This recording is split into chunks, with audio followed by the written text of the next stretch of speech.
नमस्कार, आपण पाहताय कोकणचं नंबर 1 महा चॅनल कोकण साधलंय बातमीपत्रात आपलं स्वागत। सुरुवात करूया हेडलाईन्सनं।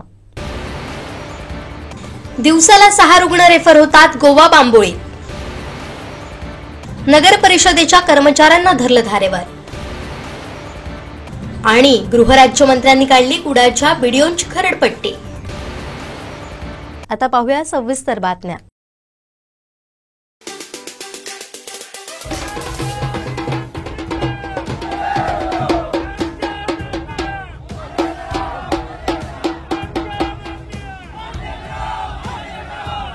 फार मोठा घोटाळा यामध्ये दिसतोय।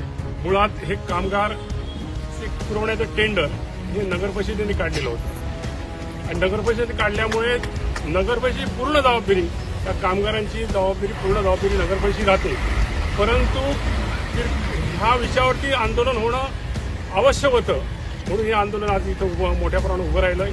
भविष्यामध्ये जोपर्यंत न्याय मिळणार नाही तोपर्यंत हे आंदोलन चालू राहील। परंतु इथले जे नगर परिषदेचे कर्मचारी आहेत त्याने मुजोरपणे काल त्यांना धमकीवजा पत्र दिलं आणि त्या तुम्हाला काढून टाकणार, त्याच्यात धमकवण्याचे प्रकार झाले। हे सगळे प्रकार नगर परिषदेच्या कर्मचाऱ्यांनी केले आणि हे निषेधार्ह होते आणि म्हणून या ठिकाणचं आंदोलन उभं राहिलंय। आणि कामगारांचा 65 लाखाचा भविष्य निर्वाह निधी या लोकांनी हडप केला आहे, तो मिळणं आवश्यक आहे आणि मिळण्यात त्यांच्यावरती एक गुन्हा दाखल करा म्हणून सांगितलं। त्याने 15 दिवसापूर्वी त्यांना निवेदन दिलं होतं, परंतु त्या निवेदनाकडे दुर्लक्ष केलं। त्यानंतर आंदोलनाचं एक निवेदन दिलं, त्या आंदोलनाच्या निवेदनाकडे दुर्लक्ष केलं। छोटंसं एक पत्र दिलं आणि पत्रवजा धमकी मुख्याधिकारी दिले आणि म्हणून हे आमदार या ठिकाणी आज उभा आहे। कामगारांचा ठेका हा नगर परिषदेने काढला। ठेका काढल्यानंतर सगळी आणि त्याचा करारनामा लिहून घेतलाय कोणी नगर परिषदेने आणि आज नगर परिषद सांगते आणि ह्या कामगारांचा आमचा संबंध काही नाही। कुठच्या बेसवरती तुम्ही सांगताय?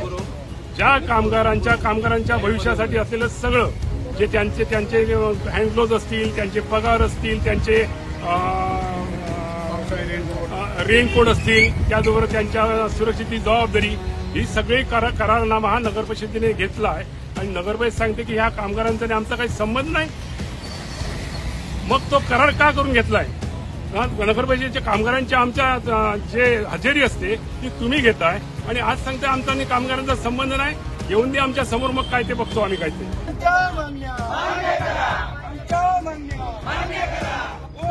सफाई कामगारांच्या 65 लाख भविष्य निर्वाह निधी हडप करणारा ठेकेदाराचा सावंतवाडी पोलीस ठाण्यातील पोलिसांच्या गणरायाला 19व्या दिवशी वाजत गाजत निरोप देण्यात आला। पुढच्या वर्षी लवकर या अशी साथ घालत बाप्पाला निरोप देण्यात आला। रात्री मोती तलाव इथं गणेश भक्तांच्या जल्लोषात लाडक्या बाप्पाचं थाटामाटात विसर्जन करण्यात आलं। ढोल ताशांचा गजर, बेंजोचा नाद आणि पोलिसांचा उत्साह विसर्जन मिरवणुकीत खास आकर्षण ठरला।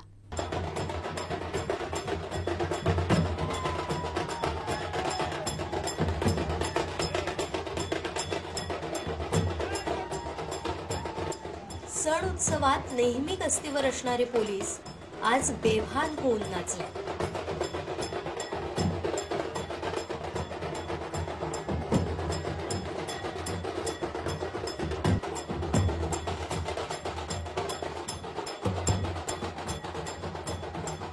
लाडक्या गणरायाला त्यांनी भक्तिभावानं निरोप दिला। फुलांनी सजवलेल्या रथातून निघालेली बाप्पाची स्वारी विशेष आकर्षण ठरली। सावंतवाडी पोलीस ठाणे इथं हा बाप्पा 19 दिवसांसाठी विराजमान होतो। पोलिसांच्या कुटुंबाकडून या गणरायाची सेवा केली जाते। इतर सर्व गणपतींचं विसर्जन झाल्यानंतर आणि 21 दिवसांच्या गणरायाला निरोप देण्यापूर्वी या गणपतीचं 19व्या दिवशी विसर्जन होतं। पोलीस ठाण्यातून विसर्जन मिरवणुकीला प्रारंभ झाला। यावेळी पोलिसांसह त्यांचे कुटुंबीय ढोल पथकाच्या तालावर थिरकताना दिसले।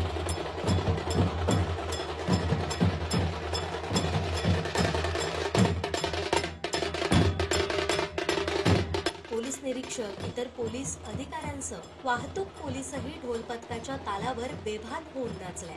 वाजत गाजत गणरायाला निरोप देण्यात आला।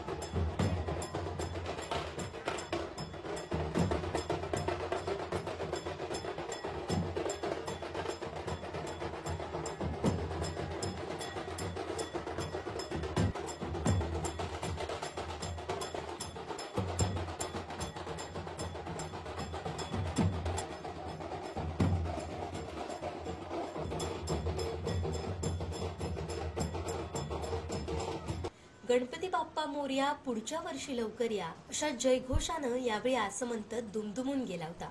गणरायाला निरोप देण्यासाठी पोलिसांसह मोठ्या संख्येनं नागरिकही मोती तलावकाठी उपस्थित होते.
आरोग्यदृष्ट्या सिंधुदुर्ग जिल्ह्यातील यंत्रणा कोलमडली आहे.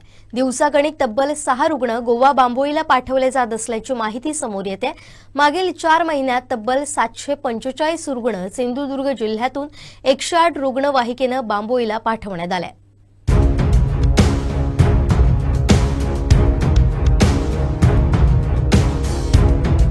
जिल्हा रुग्णालय सिंधुदुर्ग सावंतवाडी उपजिल्हा रुग्णालयात एका क्षणानंतर म्हणावे तसे उपचार मिळत नाहीत. येथील डॉक्टर आपल्या परीनं सर्वतोपरी सेवा देतात, मात्र एका क्षणाला त्या रुग्णाला गोवा बांबोईलाच पाठवावं लागतं. याची आकडेवारी बघितली तर दिवसाला किमान 6 रुग्ण जिल्ह्यातून बांबोईला जात आहेत. एप्रिल ते जुलै या 4 महिन्यातच तब्बल 745 रुग्ण जिल्ह्यातून गोव्यात रेफर झाले. ही आकडेवारी फक्त 108ची असून अन्य खासगी रुग्णवाहिकांनी गोव्यासह अन्य ठिकाणी गेलेल्या रुग्णांची संख्या वेगळीच आहे. सिंधुदुर्गात शासकीय वैद्यकीय महाविद्यालय होऊन देखील परिस्थिती बदललेली नाही. मेडिकल कॉलेजमुळे परिस्थिती बदलेल असं वाटलं होतं, मात्र परिस्थिती आणखीन बिघडली आहे. जिल्हा रुग्णालयात पाठवण्यात आलेला रुग्णही एका स्टेप नंतर गोवा बांबोईला पाठवण्यात आल्याचा प्रकार आहे. सिंधुदुर्गात नसलेल्या सुविधा, अहोरात्र सेवा देणाऱ्या डॉक्टरांवर येणारा ताण आणि न भरली जाणारी रिक्त पदं याला कारणीभूत आहेत. शासन दरबारी याबाबत पाठपुरावा करूनही ही परिस्थिती बदलत नाहीये. शिवसेना आमदार निलेश राणेंनी तर भर सभागृहात याची चिरफाड केली आहे. मात्र त्यानंतर देखील राज्य सरकार आणि शासनाकडून सिंधुदुर्ग जिल्हा दुर्लक्षितच राहिला. काही रुग्णालयात हार्ट फिजिशियन, न्यूरोलॉजिस्ट यांसारखी महत्वाची पदं रिक्त आहेत. यामुळे असलेल्या डॉक्टरांवर अतिरिक्त ताण पडतोय. ते देखील नोकरी सोडण्याच्या मानसिकतेत आहेत. कारण शासनानं हजर होण्याचे आदेश देऊन देखील काही डॉक्टर हजरच होत नाहीयेत. ते का हजर होत नाहीत हा खरा प्रश्न आहे. त्यामुळे या गंभीर प्रश्नी राज्य सरकार कसा मार्ग काढणार असा सवाल निर्माण झालाय. यावर तातडीनं तोडगा निघणं गरजेचं आहे, कारण विषय सिंधुदुर्ग जिल्ह्याच्या आरोग्याचा आहे. या जिल्ह्यातील रुग्णालयांची श्रेणीवाढ करण्यासाठी प्रयत्न व्हावेत अशी मागणी आता जोर धरू लागली आहे. विनायक गवस, कोकण 7 लाईव्ह, सावंतवाडी.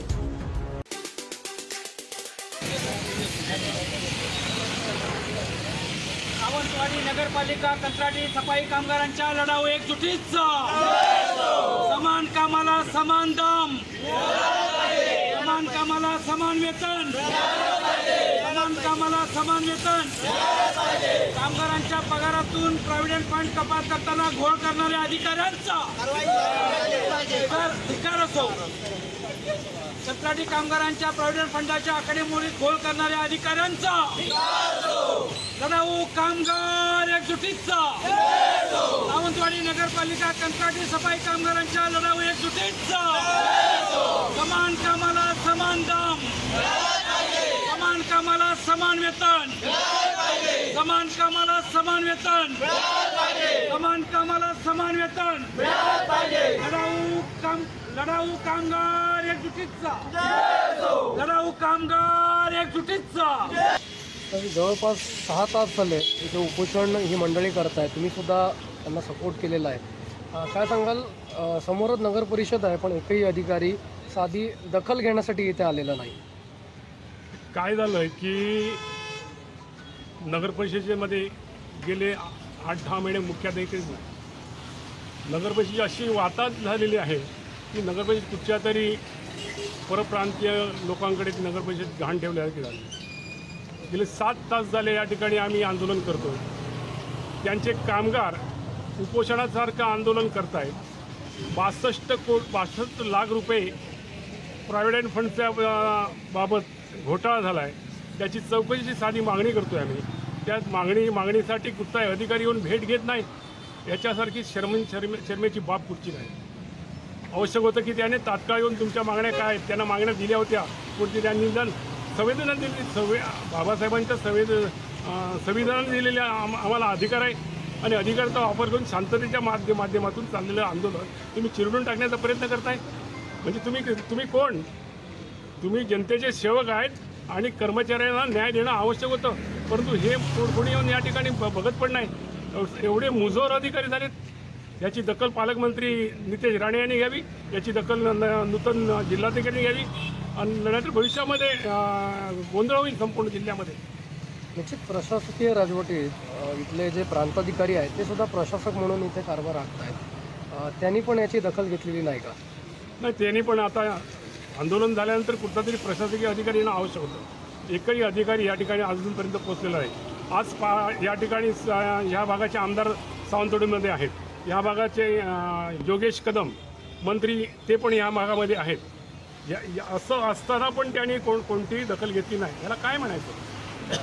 निश्चित गणपतीच्या आधी एक बैठक झालेली. त्यात प्रांताधिकाऱ्यांच्या समोर यांच्या वेतनाचा जो प्रश्न होता 65 कामगारांचा तो मांडला होता. प्रांताधिकारी सांगून सुद्धा नगर परिषदच्या अधिकाऱ्यांनी केराची टोपली त्यांच्या आदेशाला कुठेतरी दाखवलेली.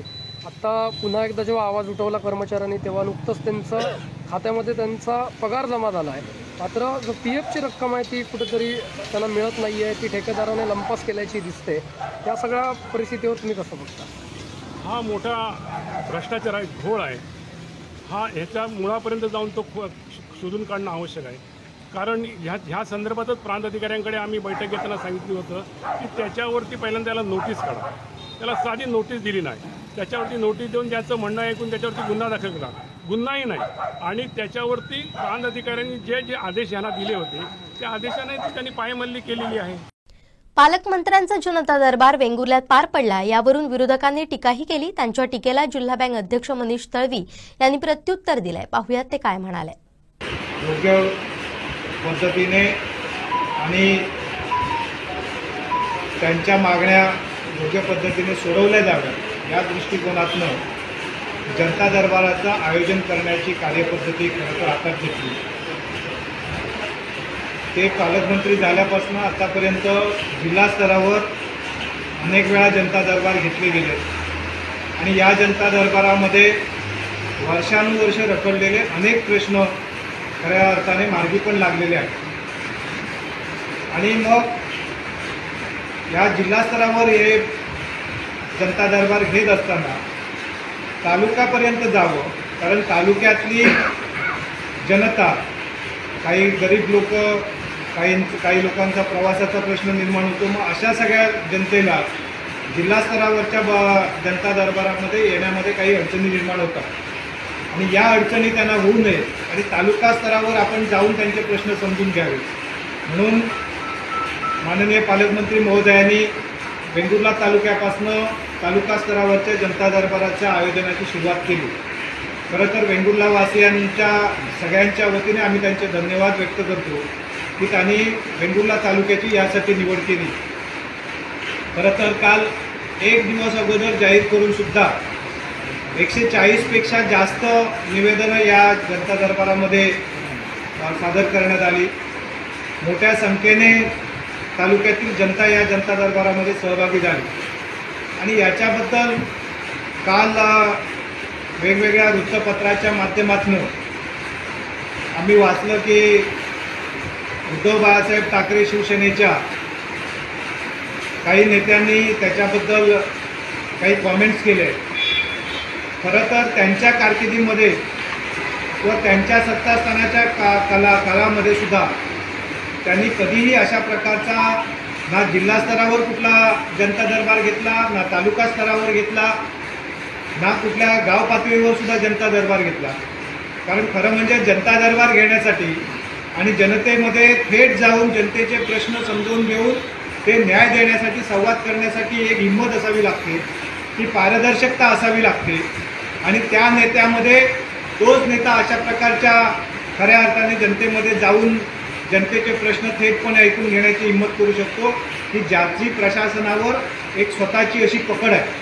आणि नितेशजींच्या माध्यमातून काल या तालुक्यामध्ये आलेल्या अनेक प्रश्नांच्या बाबतीमध्ये त्या ठिकाणी तात्काळ तिथल्या तिथे निर्णय लागले आहेत.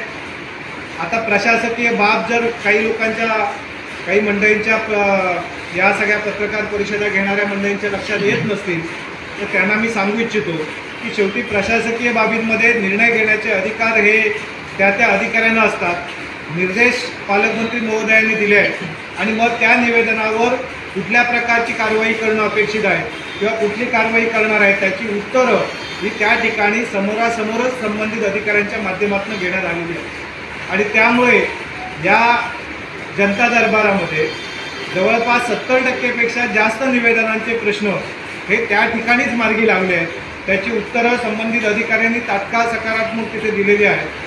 उर्वरित 30%च्या बाबतीमध्ये जी प्रशासकीय कामकाजाची प्रक्रिया पूर्ण करणं आवश्यक आहे ती प्रक्रिया एक आठवडा 15 दिवसामध्ये निश्चितपणे मार्गी लागली जाईल.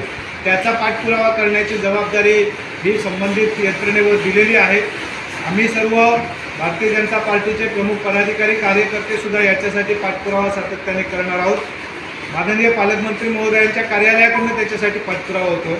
खरं तर जिल्हा स्तरावर ज्या जनता दरबारांचं आयोजन केलं गेलं आणि या जनता दरबारांच्या माध्यमातून जे प्रश्न मार्गी लागत आहेत आणि त्यावर विश्वास ठेवून ह्या प्रकारे आज तालुका स्तरावरच्या जनता दरबारामध्ये सुद्धा एवढ्या मोठ्या प्रमाणामध्ये लोक आलीत, हे खरं म्हणजे पालकमंत्री महोदयांनी यापूर्वीच्या जनता दरबारामध्ये जो न्याय दिला आहे जनतेला त्याचं एक उत्तम अशा प्रकारचं फलित या सगळ्याच्या माध्यमातून दिसतं आहे. खरं तर तालुका स्तरावर संपूर्ण जिल्ह्यामध्ये अशा प्रकारचं जनता दरबाराचं आयोजन करून जनतेचे अधिकाधिक प्रश्न त्या ठिकाणी सुटावेत, प्रशासकीय कामकाज गतिमान व्हावं आणि मग गतिमान पद्धतीने या सगळ्या प्रश्नांना वाचा फोडावी या दृष्टिकोनातून या जनता दरबाराचं आयोजन होतं. मला असं वाटतं की ज्या काही चांगल्या गोष्टी घडतात त्याला चांगल्याला चांगलं म्हटलं पाहिजे, चांगल्या गोष्टींना स्वीकारलं पाहिजे आणि जनतेचे जर प्रश्न सुटत असतील, जनतेच्या प्रश्नांना न्याय मिळत असेल तर मला वाटतं कोणाला वाईट वाटण्याचं कारण नाही. आणि म्हणून मला असं वाटतं की तुम्हाला जर आपलं अपयश पुढे येईल अशा प्रकारची भीती या सगळ्याच्या माध्यमातून कदाचित वाटत असेल तर तो तुमचा दोष आहे.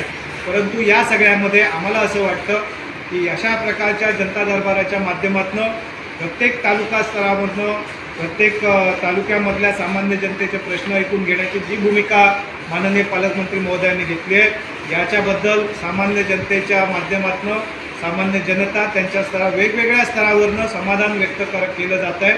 जनतेमध्ये याबद्दल एक चांगली भावना निर्माण झालेली आहे आणि मला वाटतं एक चांगला प्लॅटफॉर्म सामान्य जनतेला या सगळ्या जनता दरबाराच्या माध्यमातून उपलब्ध झाला आहे आणि हा जो उपक्रम आहे हा सातत्याने यापुढच्या काळामध्ये सुद्धा जिल्ह्यामध्ये निश्चितपणे चालू राहील आणि या सगळ्याच्या माध्यमातून लोकाभिमुख कारभार या सगळ्याच्या माध्यमातून करण्याचा प्रयत्न माननीय पालकमंत्री करतायत आणि जनता दर्शनाचा जो हा कार्यक्रम हाती घेतला आहे तो अशाच या प्रकारे पुढच्या काळामध्ये सुद्धा निश्चित पुढे घेऊन गेला जाईल. आणि मला असं वाटतं विरोधकांना या पुढच्या काळामध्ये फक्त खरं तर त्यांनी वेंगुर्ला तालुक्याची निवड केली याच्याबद्दल आम्ही सगळेजण त्यांचे धन्यवाद व्यक्त करतो.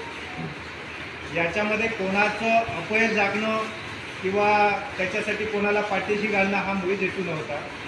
जनता दरबाराची सुरुवात सर्वसामान्य ग्रामीण भागातल्या लोकांना तिथे न्याय मिळावा म्हणून तालुका स्तरावर करण्याची सुरुवात करायची होती आणि ती सुरुवात वेंगुर्ला तालुक्यातून झाली आणि याच्याबद्दल वेंगुर्लावासीय समाधानी आहेत. उपमुख्यमंत्री एकनाथ शिंदे यांच्या वाढदिवसानिमित्त नवी मुंबई बेलापूर विधानसभा जिल्हा प्रमुख किशोर पाटकर यांनी सिंधुदुर्ग जिल्ह्यासाठी केलेल्या संकल्पनेतून तसेच महेश परब आणि नवी मुंबई उपजिल्हा प्रमुख तथा नवी मुंबई परिवहन समिती माजी सदस्य मिठभाऊ सुपुत्र विसाजी लोके यांच्या प्रयत्नातून रामेश्वर हायस्कूल मिठभाव येथील 100 विद्यार्थ्यांना मोफत सायकलचं वाटप करण्यात आलं.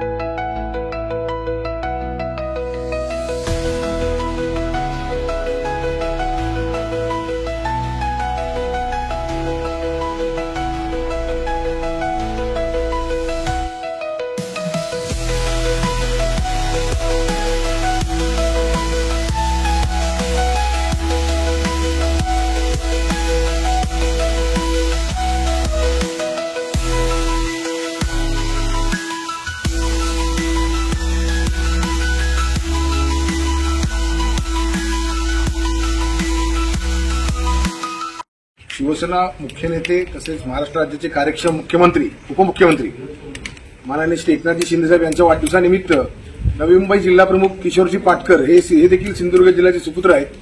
त्या सुपुत्राने नवी मुंबईतून एक संकल्प केला होता की सिंधुदुर्ग जिल्ह्यातल्या दुर्गम भागातील जे काही शाळेत विद्यार्थी जातात 1.5-2 किलोमीटर पायपीट करतात अशा विद्यार्थ्यांना शिंदेसाहेबांच्या वाढदिवसानिमित्त मोफत सायकलचं वाटप करायचं. त्याच हेतूने आम्ही आज मी देखील आग्रह धरला की नाही साहेब, आम्हाला माझ्या मिठभाव गावातील जे विद्यार्थी आहेत ते जवळपास 1.5-2 किलोमीटर पायपीट करतात, त्यांच्यासाठी सायकल उपलब्ध करून द्यायला पाहिजे. त्या माध्यमातून आम्ही आज हे सायकलचं वाटप पूर्ण केलंय. जवळपास 100 सायकल्स या शाळेमध्ये आज वितरित होत आहेत आणि याच माध्यमातून सिंधुदुर्ग जिल्ह्याची जी सेवा किशोर पाटकर यांनी जी ठरवली आहे ती शिंदेसाहेबांच्या वाढदिवसानिमित्त झाली पूर्ण होते आणि अशीच सेवा आणि असेच उपक्रम आम्ही भविष्यात देखील राबवू अशी शाळेला ग्वाही दिली आहे. या सर्व कार्यक्रमाला सर्व मान्यवर, गावचे प्रतिनिधी, सर्व मित्रपरिवार, काही शिवसैनिक उपस्थित राहिले. त्या सगळ्यांचे मनापासून आभार आणि पुन्हा एकदा धन्यवाद. पीएफ लुबाडणं ही व्हाईट कॉलर चोरी आहे असं मत माजी नगराध्यक्ष बबन साळगावकर यांनी व्यक्त केलं. बऱ्याच काळानंतर आलेल्या नगर परिषद अधिकाऱ्यांना खडे बोल सुनावले तर पंख्याखाली बसून काही होत नाही, सफाई कामगार घाण साफ करतात असं मत कामगार नेत्यांनी व्यक्त केलं. कबूल करताय ना, नगर परिषद काम आहे आणि तुम्ही आज सांगून मोकळ होताय का तुम्ही ठेकेदाराची चर्चा करा. चुकीचं नाही, ठेकेदार जवळचे आहे ठेकेदारांना दिलेला ऐकून घ्या. हे ठेकेदार जे आहेत एक नाशिकचा आहे एक मुंबईचा आहे. ते ठेकेदाराची चर्चा करायला जा ना. 2 मिनिटं मला द्या. तुमच्या कामगारांचा संबंध नाही. थांबा तुमच्या कामगारांचा काही संबंध नसेल घाबरू नका. काय खाणार फक्त प्रश्नाची उत्तर द्या. आम्ही गरीब कामगारांच्या न्याय हक्कासाठी झगडतोय कारण त्यांच्या जवळजवळ प्रत्येकाच्या 1.5 लाख रुपयाचा मोबाईल आहे. जवळजवळ 65 लाख रुपयाचा भ्रष्टाचार झालाय, 65 लाख रुपयाचा घोटाळा झालाय आणि 65 लाख रुपये जे असे घाम घालत आहेत ना त्या कर्मचाऱ्यांचे खाली गेले ते वसूल करण्यात सोडणार नाही. आम्ही प्रांताने तुम्हाला कसं देतो म्हणतात काय कागदपत्र गव्हर्नमेंटचे GR सकट आधी तुम्हाला काढून केळीची सालं काढून तुम्हाला केळ भरवलं त्याच्याबद्दलचं एक पत्र दिलं आम्हाला माझ्या सहीच्याच मी धोंडोबा कुंभार. तुम्ही बेदखल केलंय, सगळ्यांना फाट्यावर मारलाय म्हणून आज वेळ आली आहे तुमच्यावर. सगळ्या ऐका साहेब नोट करून घ्या पत्र नाही कसं तुमच्याकडे तुम्हाला काय कागदपत्र पाहिजे बघा. मी हे करतोय आयुष्यभर तो पण अशी करतोय. तुम्ही फक्त साहेब आहे, मी रस्त्यावरचा फाटका माणूस आहे. रविवारची मी कागद मी तुम्हाला कोण जाऊ देणार नाही. ह्याच्याबद्दल तुम्ही एक ओळ दिली मला एक सांगा. या पत्राबद्दल एक ओळ दिली ही मी धोंडोबा कुमार स्वतः सांगतोय. असं काय उडत्या बातम्या उडत्या तपकड्या मी काय सांगत नाही. आणि बँकेचं स्टेटमेंट बँक ऑफ इंडियाचं खोटं असतंय. पगार पत्रकावर घेतली कर्मचाऱ्यांची सही कुठे आहे. म्हणजे तुम्ही कामगारांना दहशत दाखवताय. 3,000 रुपये पगाराचे मी किमान वेतन जोडलं होतं तुम्हाला. अकुशल आहेत तर अकुशल तुम्ही इथे एकदा चर्चा झाली. अकुशल तर अकुशल 18,530 हे द्यायचं राहिलं. 12,559 ते लिहिताय, त्याच्यावर सही घेताय आणि 10,000 रुपये बँक खात्यात जमा करताय. म्हणजे किती दहशत चालली होई. कागदोपत्री हे बघा, 100 पुरावे मी दाखवीन. एक सकाळी आज जायचं सांगतो. एवढा मोठा फ्रॉड आहे याच्यात. प्रॉव्हिडंट फंडात तुम्ही स्टेटमेंट काढणार आहे, सगळं काढलंय. प्रॉव्हिडंट फंडाच्या याच्यात हे बघा, रक्कमाती कुठे बघू झाले काय केले माहिती साहेब. 1753 रुपये हे माहिती आहे. कागद काय हो, लाखांत तुम्हाला दाखवतो. तुम्ही फक्त तोंडियाचा आला, एक पत्र घेऊन 8 तास इथं हे केल्यानंतर हे काय साहेब, हे 1753 काय तो सांगा. काय 1753 साहेब, हे पीएफ कॉन्ट्रीब्युशन आहे. हे 1753 कुठे गेले आहेत 4 वर्षापासूनचे. हे अंदाजे काय साहेब म्हणतात, सागावकर साहेब, अंदाजे 60-65 लाख रुपये. हे 1753 रुपये तुम्ही पगारातून कपात केली. इथे त्यांना कमी दिले, ह्याच्यातले पण 2,500 कमी दिले, 2800 कमी दिले. हे 1753 आणि 2859 एवढी रक्कम आणलेली आहे प्रत्येक कर्मचाऱ्याची. ह्याला चॅलेंज असलं, तुम्ही क्लास 1 ऑफिसर असा, ह्याला मला चॅलेंज नाही. हे 1753 रुपये आणि 2859 किती झाले हो. नाही साहेब ऐका, हा सामाजिक प्रश्न तयार होणार आहे आणि या सावंतवाडीचं नाव या नगरपालिकेमुळे बदनाम होणार आहे. हा मोठा फ्रॉड आहे. तुम्ही एवढं बेफिकिरीने वागालाय ना आमच्याशी बेफिकिरीने वागू नका. हा सामाजिक प्रश्न तयार होणार आणि नगरपालिकेमुळे सावंतवाडीचं नाव बदनाम झालं, त्याच्या एवढं दुर्दैव काही नाही. तुम्हाला काय कागदपत्र पाहिजे का बघा. मी हेच करतोय आयुष्यभर, तो पण हेच करतोय. तुम्ही फक्त साहेब आहे, मी रस्त्यावरचा फटका माणूस आहे. अडिवारची कागदपत्र मी तुम्हाला कोण जाऊ देणार नाही. अकुशल ते अकुशल 18,530 हे द्यायचं राहिलं. 12,559 ते लिहिताय, त्याच्यावर सही घेताय आणि 10,000 रुपये बँक खात्यात जमा करताय. म्हणजे किती दहशत चालली होई. कागदोपत्री हे बघा, 100 पुरावे मी दाखवीन. एक सकाळी आज जायचं सांगतो. एवढा मोठा फ्रॉड आहे याच्यात. हे 1753 रुपये तुम्ही पगारातून कपात केली. इथे त्यांना कमी दिले, ह्याच्यातले पण 2,500 कमी दिले, 2800 कमी दिले. हे 1753 आणि 2859 एवढी रक्कम आणलेली आहे प्रत्येक कर्मचाऱ्याची. ह्याला चॅलेंज असलं, तुम्ही क्लास 1 ऑफिसर असा, ह्याला मला चॅलेंज नाही. हा मोठा फ्रॉड आहे. तुम्ही एवढं बेफिकिरीने वागालाय ना आमच्याशी बेफिकिरीने वागू नका. हा सामाजिक प्रश्न तयार होणार आणि नगरपालिकेमुळे सावंतवाडीचं नाव बदनाम झालं, त्याच्या एवढं दुर्दैव काही नाही. कमीत कमी 60-70 लाखाचा फ्रॉड आहे कर्मचाऱ्यांच्या. 4612 रुपये प्रत्येक कर्मचाऱ्यांचे काढून प्रत्येक महिन्याला 4612 रुपये. ते कुठले सांगतो, 2859 सही घेतली आणि 1753 प्रॉव्हिडंट फंडाची रक्कम. असे टोटल 4,612 रुपये प्रत्येक कर्मचाऱ्याचे या नगरपालिकेच्या चौकटीच्या आतच आणलेत कामगारांच्या सगळ्या. त्याला बाहेर येऊ दिलं नाही. आणि त्याच्यावर तुमचं नियंत्रण आहे का नाही या नगरपालिकेचं. अहो 4612 रुपये तो कर्मचाऱ्यांचा दर महिन्याला काढून घ्यायला लागलाय. ही बिचारी गटरातली घाण उचलून मारायला लागलेत. त्यांच्या वैद्यकीय प्रश्न, वैद्यकीय समस्या तयार झालेत, बायका मुलांचे प्रश्न तयार झालेत, त्यांच्या मुलांचे शैक्षणिक प्रश्न तयार झालेत. त्यांचे 4612 रुपये तुम्ही काढून घेता वरच्यावर. गावठी भंगार तो जो ठेकेदार आहे तुम्हाला फाट्यावर मारायला लागलाय नगरपालिकेला. 4612 रुपये काढून घ्यायला कामगारांचे आणि तुम्ही यांना दहशत दाखवता. उद्या कामावर काढील, चालणार नाही. कामगारावरची दहशत थांबली पाहिजे. कामगारांना निर्भयपणे साहेब काम करता आलं पाहिजे. माहिती करून सांगतो, ऑफिसमध्ये पंख्याखाली बसल्याच्या जीवावर काही होत नाही सावंतवाडीचं. ही राब राबत्यात, शहरातली घाण काढतात. या घाणीच्या म्हणजे स्वच्छ जे सुंदर सावंतवाडी आहे ना, यांच्या जीवावर आहे. आणि ह्यांचे तुम्ही 4612 रुपये कुठला तरी भंगार कॉन्ट्रॅक्टदार ठेकेदार करतो, हे बरोबर नाही साहेब. याची गांभीर्याने नोंद घ्या. अभियान कालावधीमध्ये ते नाविन्यपूर्ण योजना म्हणून कॅन्सर प्रतिबंधाची जी आधीपूर्व तपासणी आहे त्याचे आम्ही कॅम्प आयोजित केलेले आहे. आयुष्यमान भारत कार्ड यासाठी सुद्धा जास्तीत जास्त सर्व लोकांचे आयुष्यमान कार्ड होतील यासाठी MSRLMचे सर्व बचत गट आहेत. त्या बचत गटांच्या मार्फत तालुक्यातल्या आणि गावातल्या सर्व महिला या बचत गटामध्ये सहभागी होतील. त्यांचा सहभाग वाढेल आणि लखपती निधीचं सुद्धा जे संख्या आहे का हे विषय एवढे गांभीर्याने आपण का घेत नाही. जिल्हा मुख्यमंत्री जनधन योजनामध्ये बिहारची नोंद असल्यावर असताना आपली नोंद असल्यावर असता, जिल्हा परिषद मालकीचा असल्यावर असता, मोदी आपला मोठा आपण घेता येत नाही.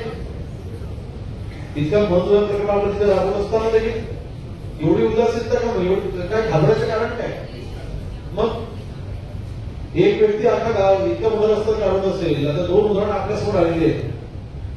पुढच्या 4 दिवसामध्ये मला 2 रस्ते पुरे करून पाहिजे.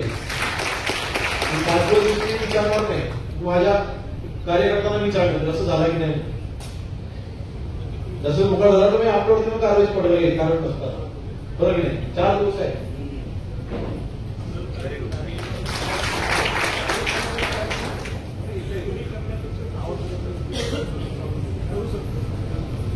आमच्या दोन्ही तालुक्याचे सरपंच मोठे उपस्थित आणि तालुकास्तरीय कार्यशाळेत सुद्धा सरपंचाबरोबर आम्ही उपसरपंच आणि सर्व सदस्य याला सुद्धा आमंत्रित केलं होतं.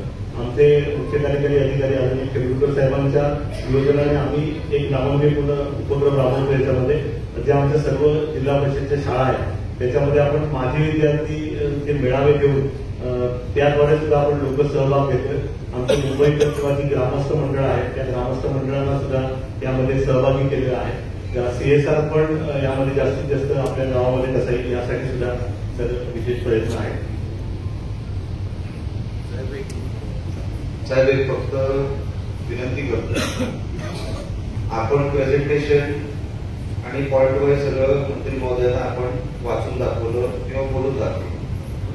अस्तित्वामध्ये आम्ही ग्रामीण भागामध्ये प्रवास करत असताना ठिकठिकाणी जात असताना जे ग्रामविकास खाते अंतर्गत जे काही कार्यक्रम येतात अनेक वाड्यांमध्ये गावांमध्ये अजून माहीत सुद्धा नाही, तुम्ही पोहोचला सुद्धा नाही. आपण त्याच्यासाठी काय उपाययोजना केल्या आहेत? कारण काय योजना एवढ्या ग्राम विकास खात्यामध्ये पलावकर साहेब आपण जी वस्तुस्थिती आहे ती साहेबांना सांगितली पाहिजे. बरोबर आहे. आपण CSR फंडसाठी आपण सांगताय आपण प्रयत्न करताय. काय प्रयत्न करताय साहेब? CSR फंड कसा मिळणार तुम्हाला? मिळू शकत नाही. त्याच्यासाठी जो फिजिबिलिटी रिपोर्ट द्यावा लागतो ते आहेत का तुमच्याकडे रेडी? कुठल्या विषयासाठी आपण CSR मागणार आहात? आपण फक्त समोर आहे म्हणून वाचून दाखवू नका. माझी विनंती आहे आपल्याला वाचवायचं. आपले काय संबंध बिघडवायचे नाही. विषय काय आहे की आपण खरं बोललं पाहिजे, वस्तुस्थितीनं धरून बोललं. ग्राम विकास खात्याअंतर्गत जेवढ्या योजना आहेत प्रत्येक गावाला त्या माहिती आहेत का? तर अजिबात नाही. तुम्ही गावागावापर्यंत पोहोचलात का? अजिबात नाही. तर त्याच्यामध्ये पोहोचण्यासाठी काय करावं लागेल, दुरुस्त करण्यासाठी काय करावं लागेल, आपण तो विषय तयार केला. आता तुमच्या ह्या उदासीनतामुळे काय होतं मी तुम्हाला सांगतो. साहेबांना माहिती असेल साहेब 25-15चा निधी आपण मागतो ग्रामविकास खात्याकडे.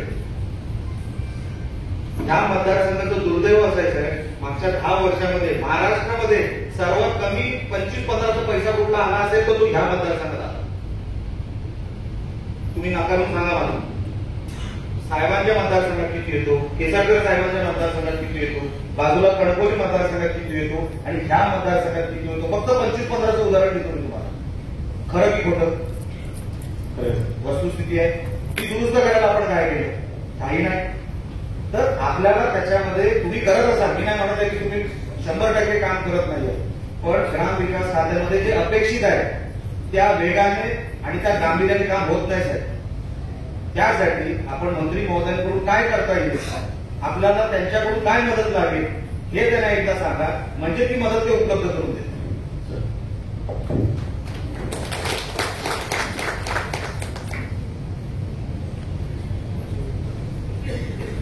सिंधुदुर्ग दौऱ्यावर गृहराज्यमंत्री योगेश कदम यांनी माजी मंत्री आमदार दीपक केसरकर यांच्या निवासस्थानी भेट दिली. यावेळी त्यांचं स्वागत करण्यात आलं.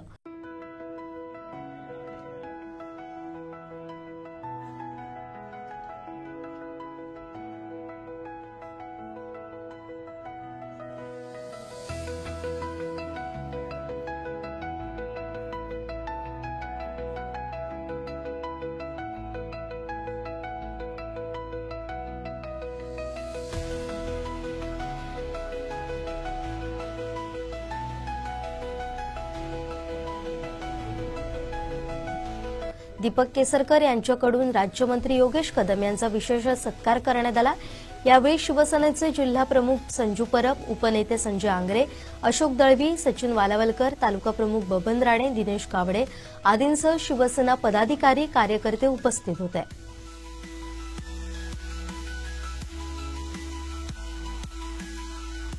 गृहराज्यमंत्री योगेश कदम सिंधुदुर्ग जिल्हा दौऱ्यावर येत असून सावंतवाडी, कुडाळ, कणकवली इथं आपल्या खात्याअंतर्गत आढावा बैठक घेत आहेत. यावेळी माजी शालेय शिक्षण मंत्री दीपक केसरकर यांच्या निवासस्थानी केसरकरांची भेट घेतली.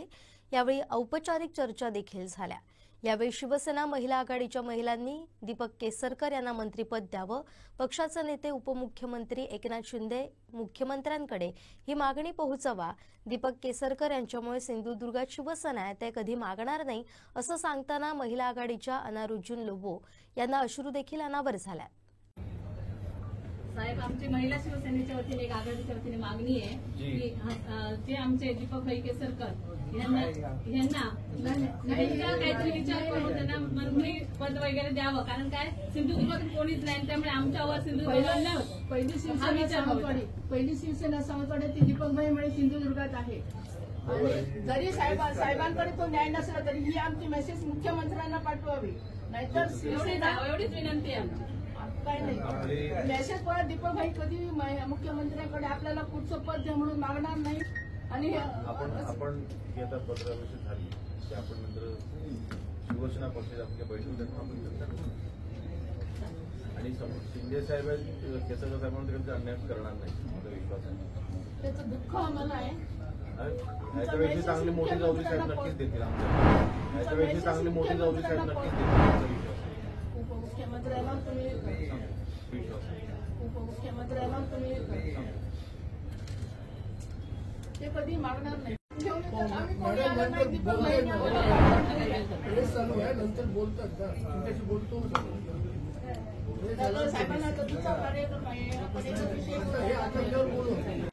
एकनाथ शिंदे दीपक केसरकरांवर अन्याय करणार नाहीत, मंत्रिपदापेक्षा मोठी जबाबदारी त्यांना देतील, हा माझा विश्वास आहे असं योगेश कदम म्हणाले। पाहूया। जे आमचे दीपक भाई केसरकर यांना काहीतरी विचार करून त्यांना मंत्री पद वगैरे द्यावं, कारण काय सिंधुदुर्गातून कोणीच नाही, त्यामुळे आमच्यावर सिंधुदुर्गात पहिली शिवसेना सावंतवाडी ती दीपक भाईमुळे सिंधुदुर्गात आहे। आणि जरी साहेबांकडे तो न्याय नसला तरी ही आमची मेसेज मुख्यमंत्र्यांना पाठवावी, नाहीतर शिवसेना एवढीच विनंती आहे आमची। काय नाही मेसेज परत दीपक भाई कधी मुख्यमंत्र्यांकडे आपल्याला पुढचं पद द्या म्हणून मागणार नाही।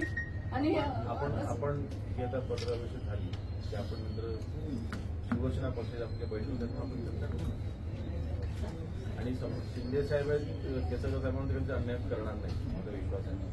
त्याचं दुःख आम्हाला आहे। याच्यापेक्षा चांगली मोठी जबाबदारी साहेब नक्कीच देतील आमचा विश्वास आहे। शिवसेना मुख्य नेते एकनाथ शिंदे यांनी जबाबदारी दिल्यानंतर गृह राज्यमंत्री योगेश कदम पहिल्यांदाच सिंधुदुर्ग जिल्ह्यात येत आहेत। माझ्याकडे असलेल्या 4ही खात्यांचा आढावा तालुकावार घेणार असून प्रलंबित प्रश्न सोडवण्यासाठी माझा अधिक भर राहील असा विश्वासही त्यांनी व्यक्त केलाय। जिल्हा दौऱ्यावर असताना माजी मंत्री आमदार दीपक केसरकर यांच्या निवासस्थानी कदम यांनी भेट दिली, त्यावेळी ते बोलत होते। प्रामुख्याने आजचा दौरा एकनाथ शिंदे साहेबांनी मला जबाबदारी दिल्याच्या नंतर 4 महत्वाची खाती माझ्याकडे गृह आहे ते शहरी आहे, हे सगळे कमिशनरेट हे राज्यमंडळाच्या अंडर येतात। 4 ही महत्वाची खाती, त्याच्यापैकी प्रामुख्याने महसूल आणि ग्रामविकास 2 ग्रामीण जनतेशी निगडीत असलेली 2 खाती आहेत। त्यासोबतच अन्न नागरी पुरवठा आणि अन्न आणि औषध प्रशासन 4ही खात्याचा तालुकानिहाय आढावा आज आम्ही घेत आहोत। अर्थातच या आढावा बैठकीमध्ये सगळे प्रश्न सोडवण्याचा आमचा प्रयत्न असणार आहे। काही शासन स्तरावरती जर का कुठले प्रस्ताव प्रलंबित असतील तर ते देखील लगेच मार्गी लावणे आणि ह्या आढावा बैठकीच्या माध्यमातून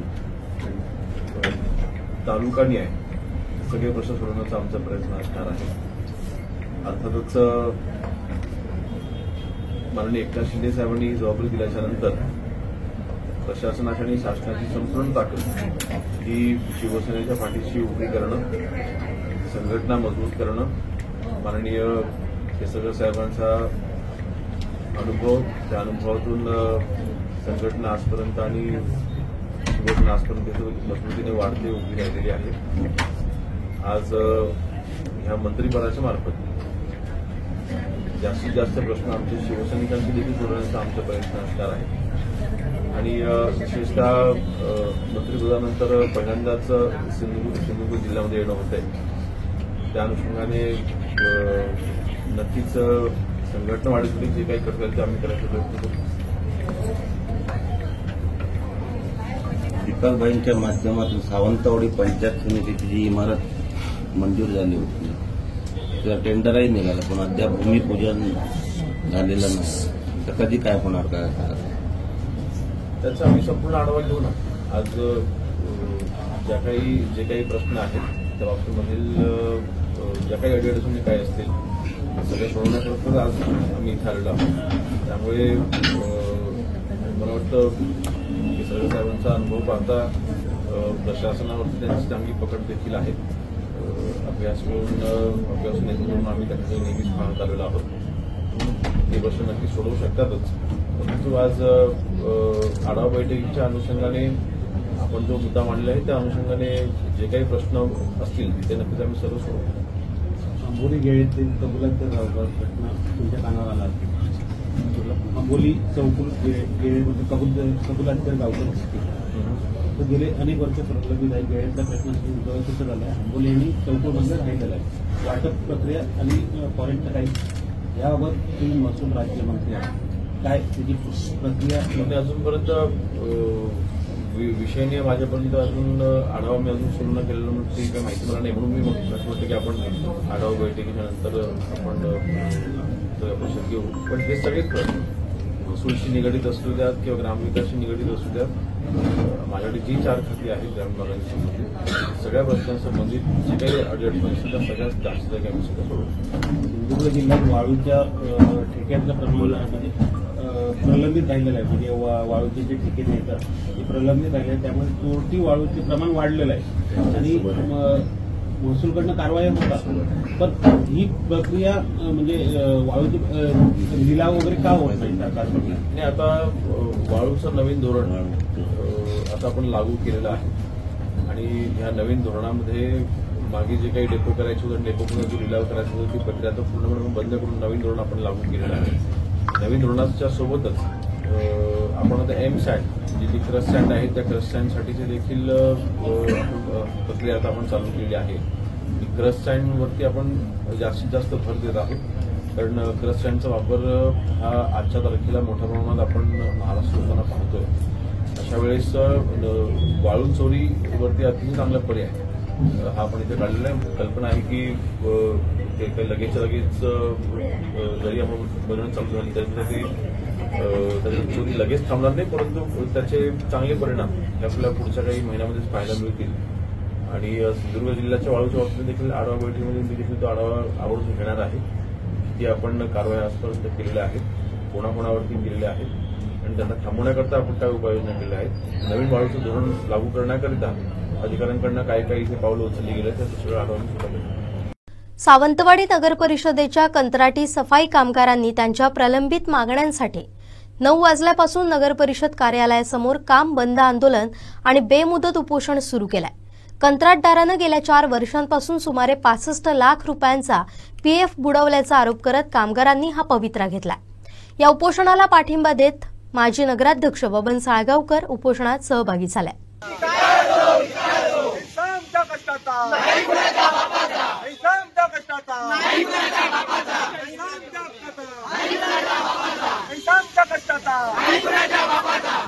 गरीब सफाई कामगारांचा 65 लाख भविष्य निर्वाह निधी हडप करणारा ठेकेदाराचा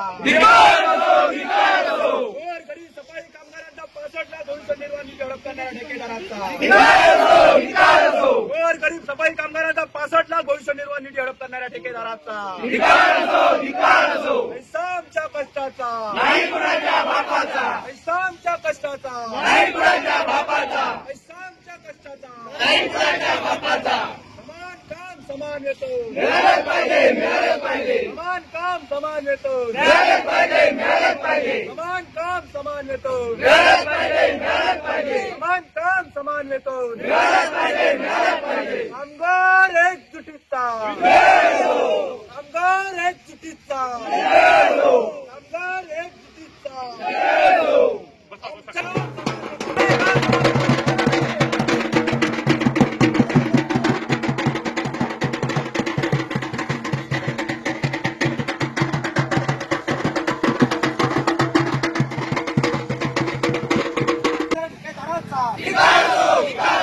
कामगारांचा 65 लाख भविष्य निर्वाह निधी हडप करणाऱ्या ठेकेदाराचा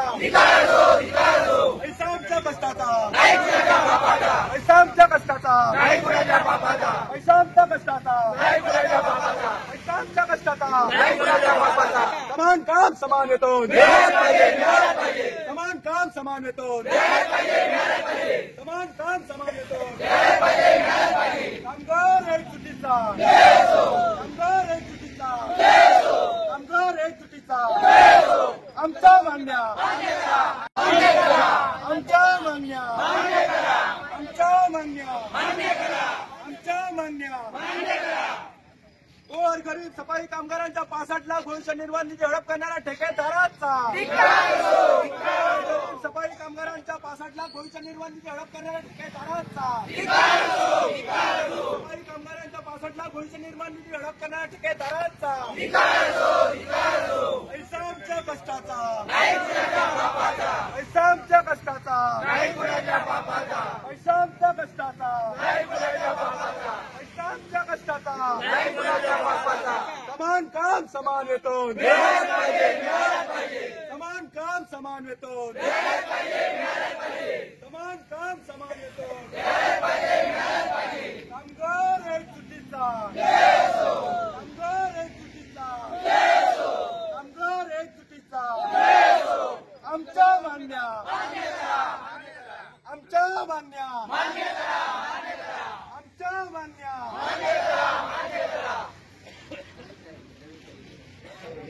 शेवटी ठळक घडामोडी पुन्हा एकदा. दिवसाला 6 रुग्ण रेफर होतात गोवा बांबोळी. नगर परिषदेच्या कर्मचाऱ्यांना धरलं धारेवर.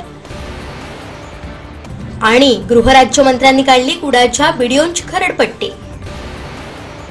बातमीपत्रात वेळ झाली इथंच थांबण्याची. पाहत रहा कोकणचं नंबर 1 महा चॅनल कोकण 7 लाईव्ह. धन्यवाद.